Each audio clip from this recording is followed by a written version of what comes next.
The first thing people noticed about Amora Johnson was not her wheelchair, though it was impossible to miss, nor the brace that supported her left leg when she stood. It was her composure. There was a quiet gravity to the way she carried herself, a steadiness that seemed too mature for 17 years of age, as if life had taught her lessons early and without mercy. Amora had learned how to survive by observing, by listening, by choosing her words carefully, and by never mistaking silence for weakness. She lived with her mother in a small, weathered apartment at the edge of a mountain town that thrived on tourism but barely acknowledged the people who cleaned its hotels, fixed its roads, or lived in its shadows. Her mother, Lillian Johnson, worked double shifts at a nursing facility, her hands worn raw by gloves and disinfectant, her back bent by years of lifting patients who rarely knew her name. They had little, but what they had was built on love, routine, and an unspoken agreement. Endure today so tomorrow might be kinder. Amora's disability came from a car accident when she was 9, a collision caused by a drunk driver who never went to prison. The impact shattered her pelvis and damaged nerves in her spine, leaving her with limited mobility and chronic pain that pulsed like a low hum beneath her skin. Rehabilitation had taught her how to move again, but it could not teach the world how to see her. To many, she was either invisible or a target, a black girl in a town that pretended not to see color but reacted sharply whenever it appeared too boldly in public spaces. At school, teachers praised her resilience with distant smiles, classmates whispered behind hands, and a small group of students learnt early on that cruelty was a form of entertainment that came without consequences. The bullying did not begin loudly. It rarely does. It started with looks that lingered too long, laughter that stopped when she turned her head, and comments that were just ambiguous enough to deny if confronted. Over time, it sharpened. A book was knocked from her lap. A bag was kicked just out of reach.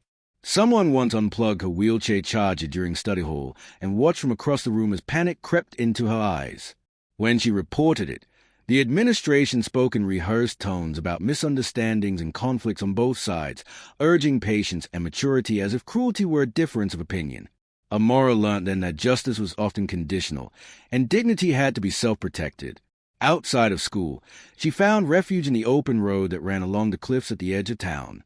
From there, the valley stretched wide and endless, the air cleaner, the noise softer. She would sit and watch motorcycles roar past, their engines echoing against stone, a sound that felt powerful and free. The riders were often members of the Hells Angels, unmistakable in their leather vests and patches. The town feared them, whispered about them, and painted them as monsters. Amora never had. From her vantage point, there were men and women who rode with purpose, who claimed space unapologetically in a world that tried to fence everyone in. Sometimes, one of them would nod at her as they passed, a small acknowledgement that made her feel seen in a way few others managed. On the afternoon, everything began to unravel. The sky was a brittle blue, the kind that looks calm but carries an edge. Amora had stayed late at school to finish an exam, her mother unable to pick her up until evening. She decided to take the longer route home, the one that curved toward the cliffs, because the day felt heavy and she needed air.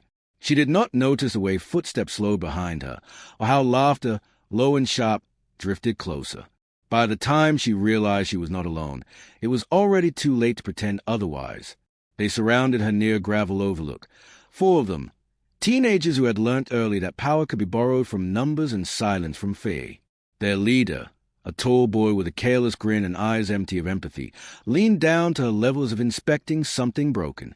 He spoke casually, like this was a game they had played many times before. He mocked her voice, her chair, and her skin, stacking insults until they blurred together, each one designed to strip her of humanity.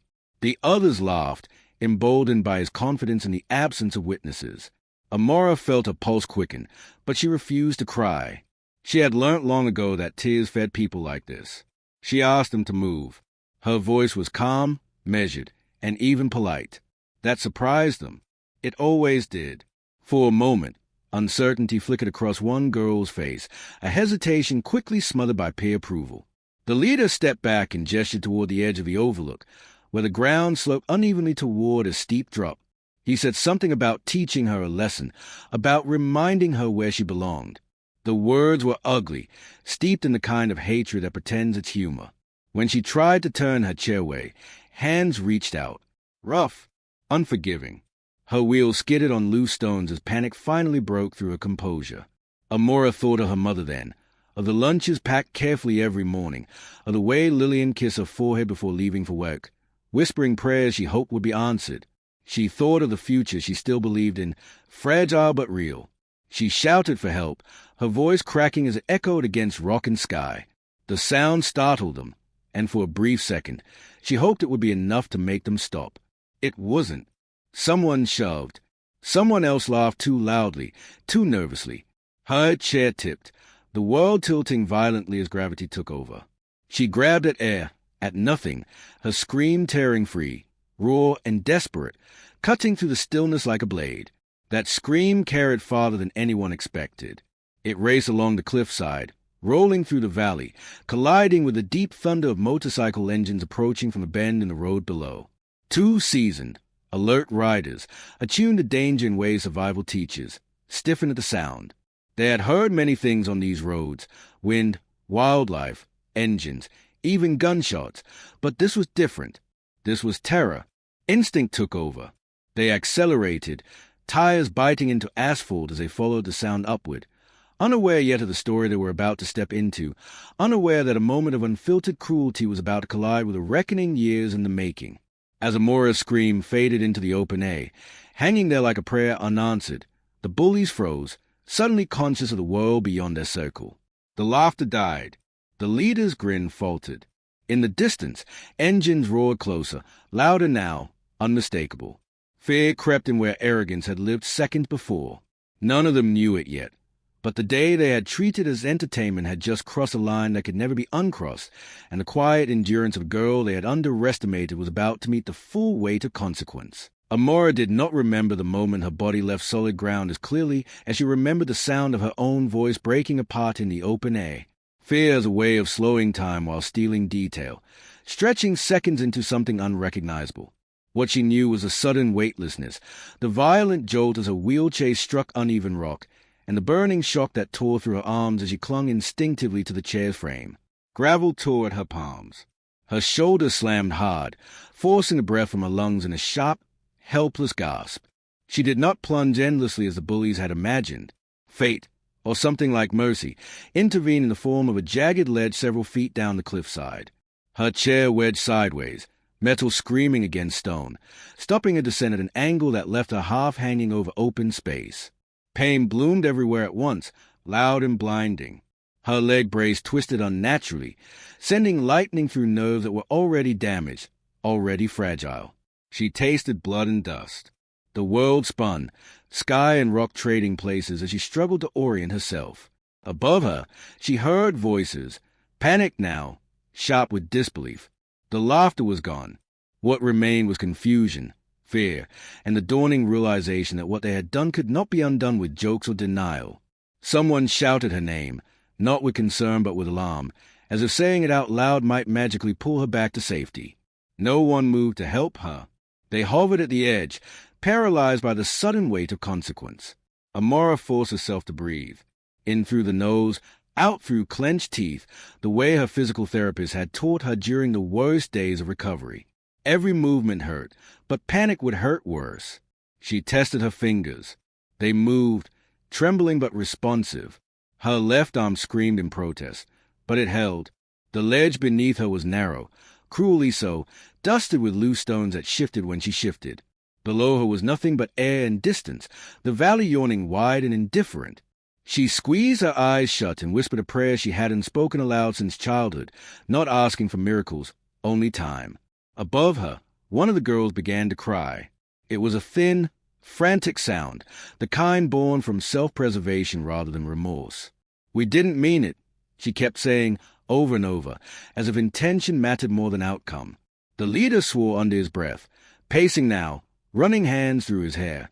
He looked down at Amora and flinched, really seeing her for the first time, not as a target, not as a joke, but as a human being suspended between life and death because of him. That recognition frightened him more than her fall ever could. He backed away from the edge, already rehearsing excuses, already searching for a version of the story where he was not the villain. Amora opened her eyes again when she heard the engines. They were unmistakable now, no longer distant echoes but full-bodied roars that vibrated through rock and bone. The sound rolled over the cliffside like thunder, powerful and purposeful. Relief surged through her so sharply it nearly knocked her unconscious. She didn't know who was coming, didn't know if they would stop in time, but the knowledge that someone else was nearby, someone, anchored her. She screamed again, forcing the sound from deep within her chest despite the pain, shaping it into words this time. "Help me." The plea tore free, raw and unfiltered, carrying desperation and defiance in equal measure. The motorcycles crested the road above moments later, gravel scattering beneath thick tires as they braked hard. Two riders dismounted almost simultaneously, their movements efficient, their eyes already scanning the scene with trained intensity. They were men in their 40s, faces lined by sun and years on the road, leather vests marked with the unmistakable insignia of the Hells Angels. The town saw those patches and thought danger. What stood at the cliffside in that moment was something else entirely. The taller of the two took in the group of teenagers, the panic, and the empty space beyond the edge, and then he saw Mara. He moved without hesitation. He dropped to one knee at the brink, careful and controlled, his presence immediate and grounding. "Hey!" he called down, voice steady, projecting calm like a lifeline. "I see you. Don't move if you can help it. You're not alone."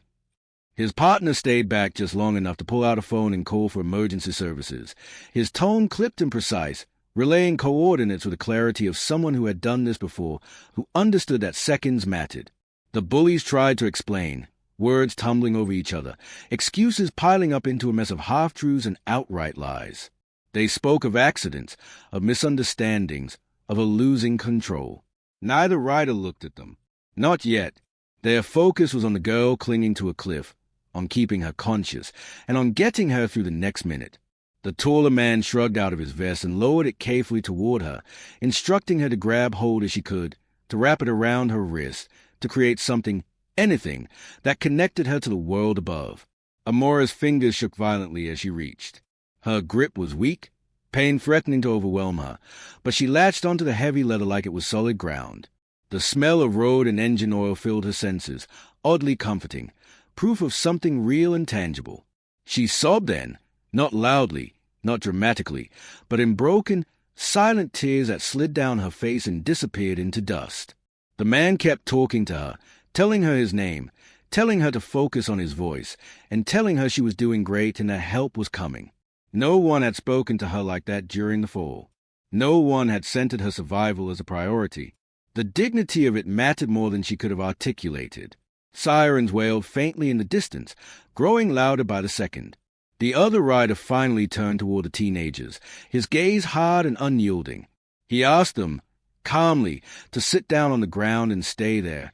Something in his voice made it clear this was not a request.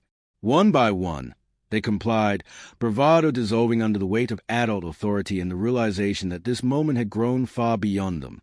The leader tried to speak again, but the man cut him off with a single look, a warning that silence would serve him better now.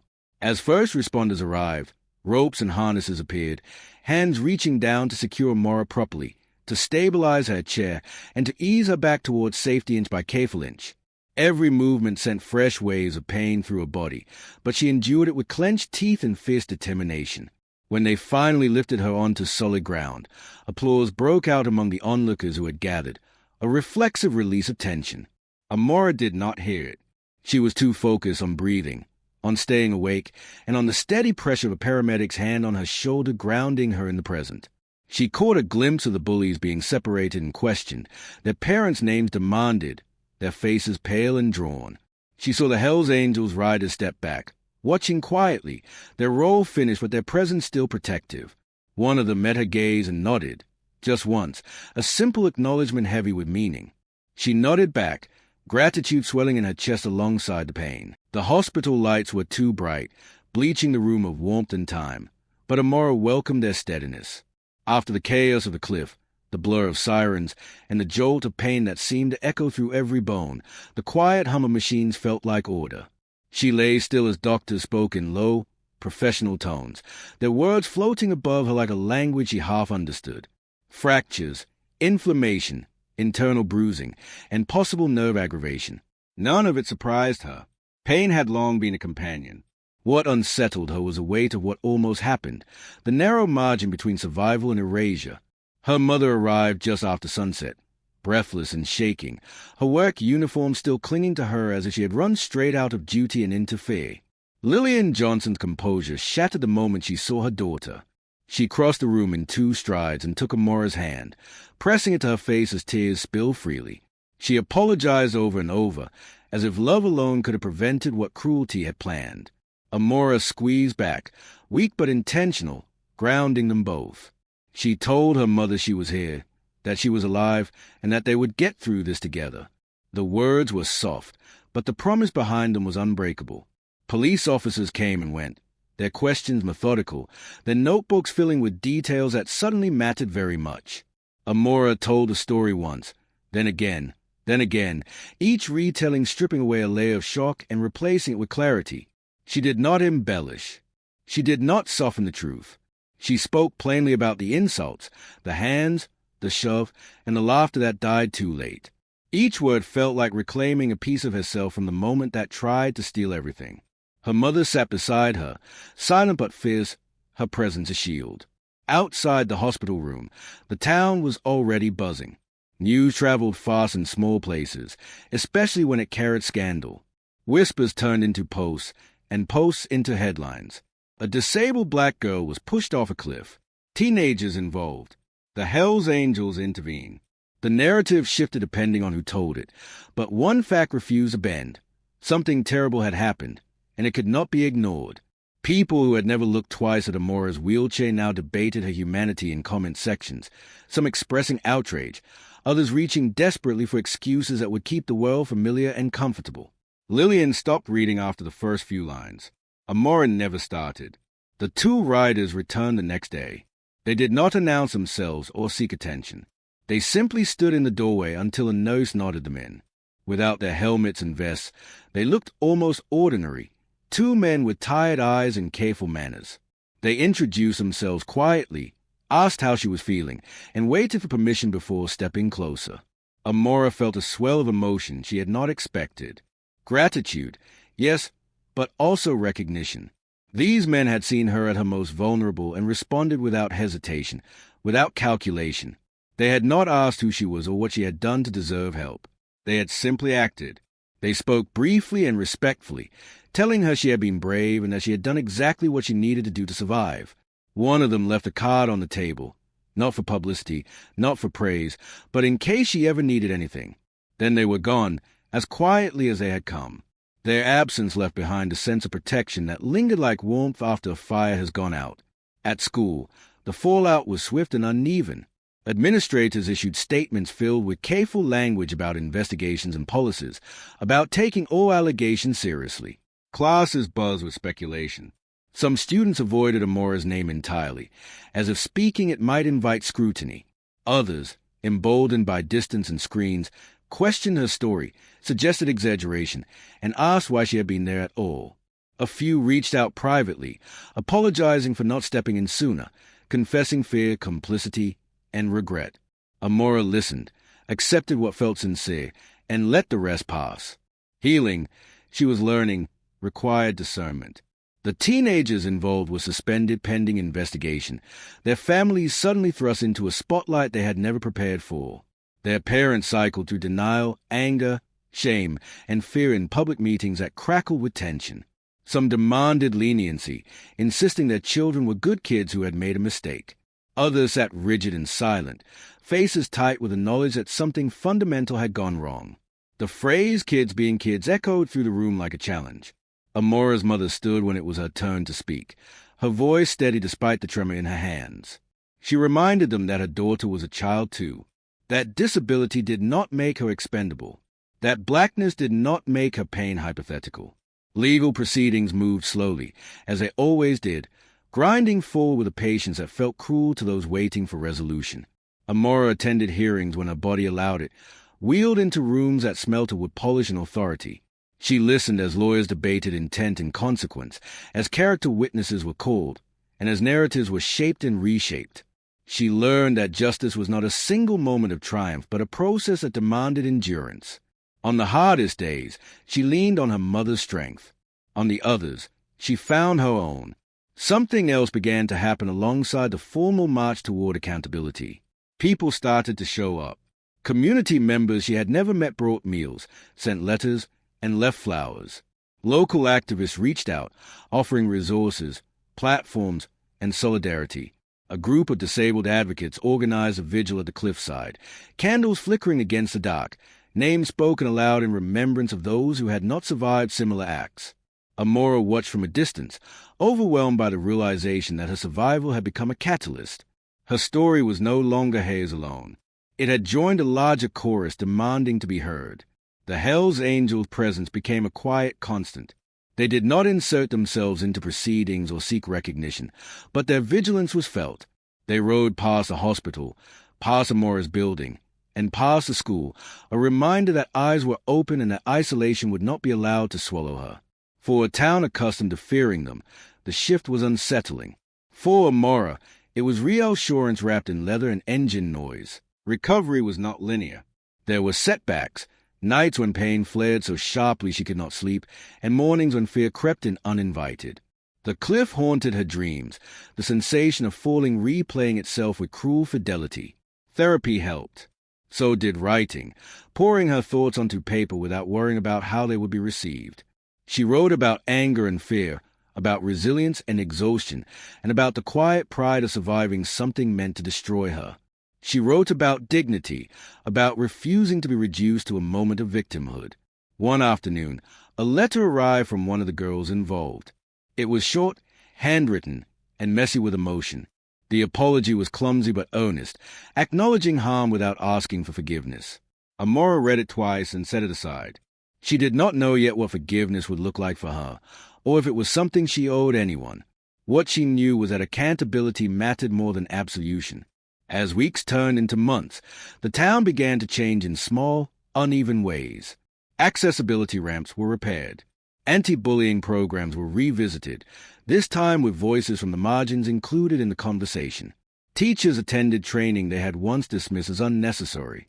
None of it erased what had happened, but it signaled a shift, however fragile. Amora watched it unfold with cautious hope, aware that progress often came wrapped in resistance.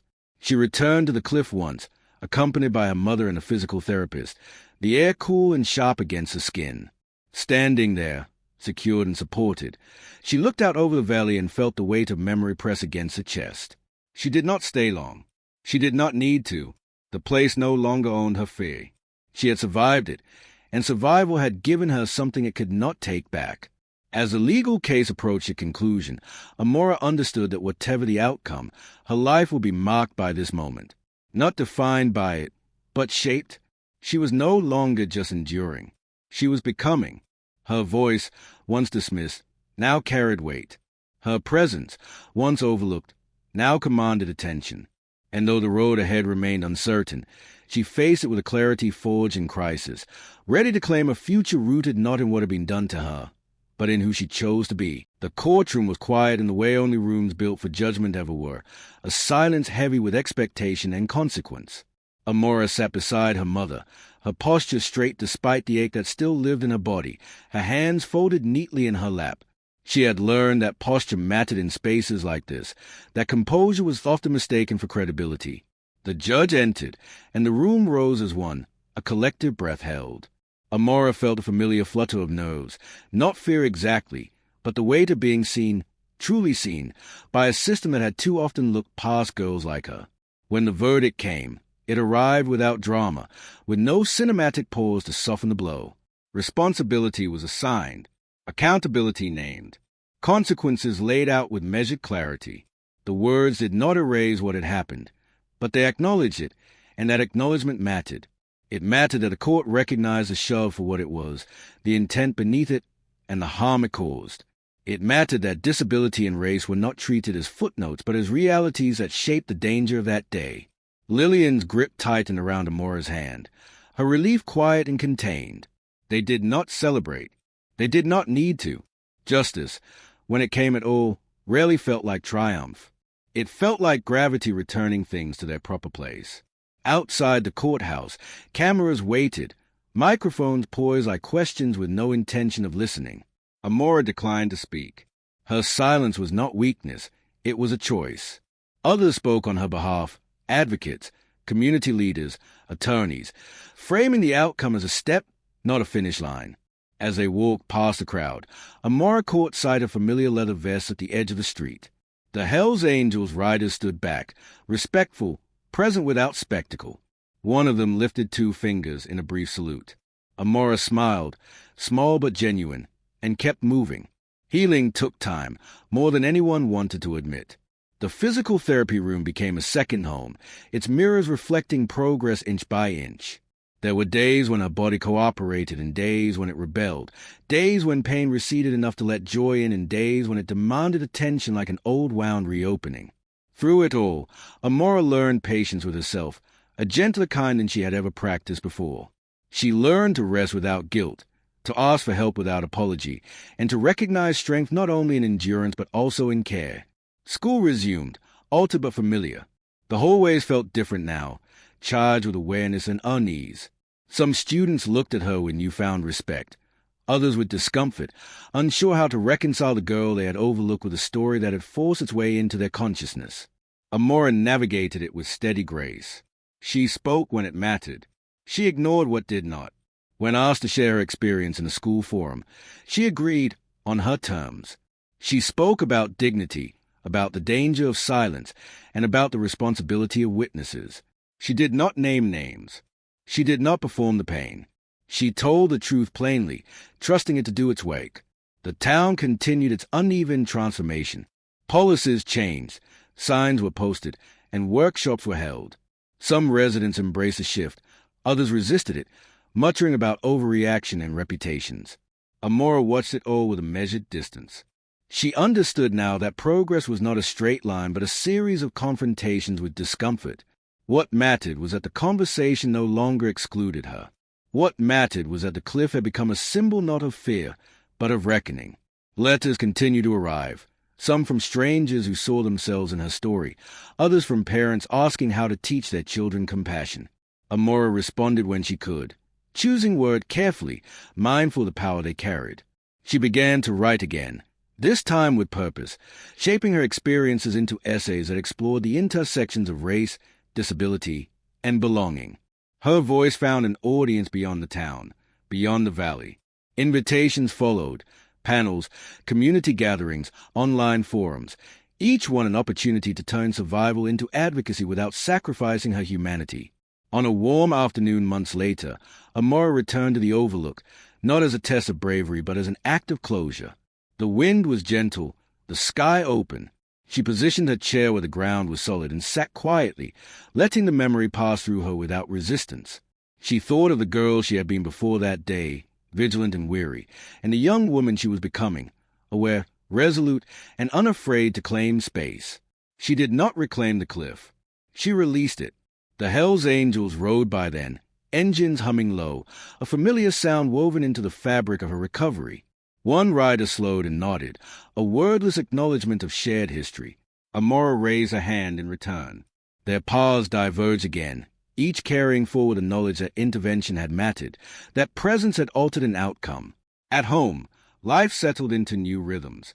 Lillian reduced her hours, just enough to breathe. Evenings filled with small rituals, shared meals, quiet laughter, and the comfort of ordinary days. They talked about the future, about college possibilities, and about accessibility and ambition. Amora's dreams felt less fragile now, anchored by experience rather than optimism alone. She knew the world could be cruel. She also knew it could be interrupted. On the anniversary of the incident, a community gathering took place at the base of the valley. There were speeches and music, candles and commitments. Amora stood before the crowd, her voice steady, her words chosen with care. She spoke about the power of listening, about the cost of cruelty, and about the necessity of courage that shows up before tragedy demands it. She ended not with a plea, but with an invitation to see, to act, to refuse indifference. The applause that followed was sustained, not thunderous, but sincere. Later that night, alone in her room, Amora reflected on the scream that had changed everything. It had not been pretty or polished. It had been raw and desperate and human. It had cut through noise and assumption and reached someone willing to respond. She understood now that her voice did not need permission to matter. It never had. The story did not conclude with perfection. There were still hard days, still work to be done. But it closed on something real and owned, dignity preserved, courage recognized, and a future reclaimed. Amora Johnson moved forward not as a symbol frozen in time, but as a living testament to resilience that demanded justice and found it imperfectly, bravely, and on her own terms.